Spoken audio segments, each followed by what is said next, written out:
want to talk a little bit about your leadership style, Sudhir. As we talked about earlier, you had 3 prior startups that you founded. If you look back on those years up to now, what would you say are the things where you just, from a leadership standpoint, you just made mistakes, and what did you learn and what have you changed? Yeah, very good question. Uh, Especially the Vayulogic one, the one that didn't work out because of. I probably learned a lot from that Yeah, actually. I think timing does matter a lot.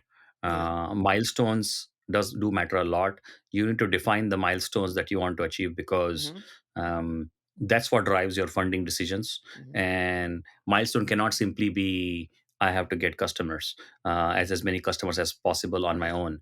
right. Forming a team can be a very very important milestone as an example, Mhm. because at early stage actually investors invest in team more than, like, That what difference does it exactly. make I whether you I say that all the time. They better be looking at who the team is. Yeah.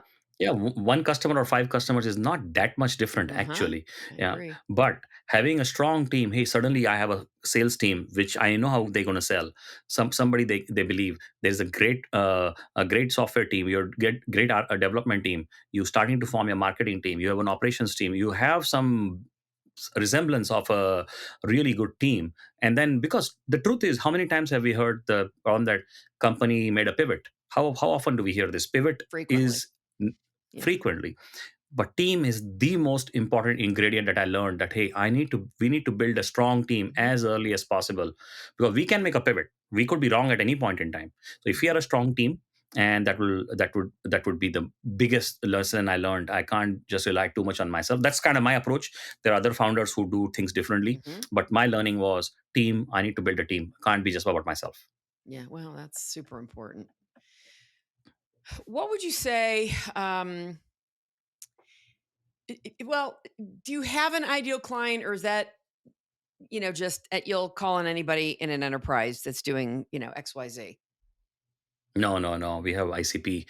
You have to define your ICP. Mhm. Early days, you have to experiment with it. Now our ICP is pretty locked. We even know the keywords to look for in their LinkedIn profile Okay. that tells us is this the right person or not. Right. Because we just don't go look for, oh, this person is in procurement, so it must Yep. be the right ICP for Right. us. No, that's Right. not enough. That's not enough.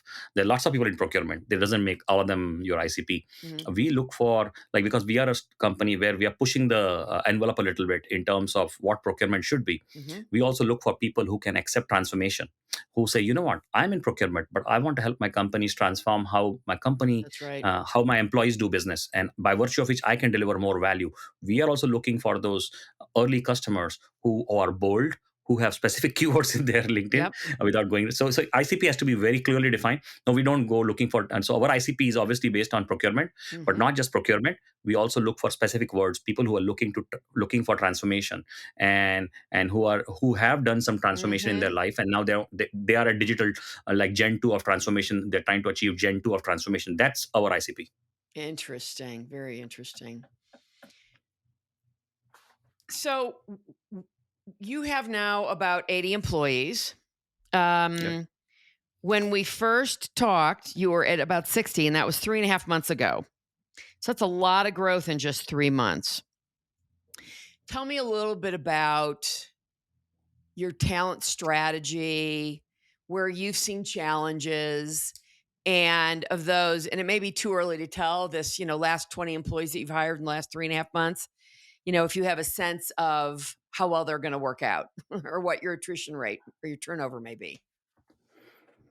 I mean, thankfully our attrition rate is very very low, Good. and that is also, we try our best. Honestly, you asked me the question which I didn't fully answer, my management style as well. Mhm. I really fundamentally believe everybody is looking for a mentor and nobody is looking for a manager.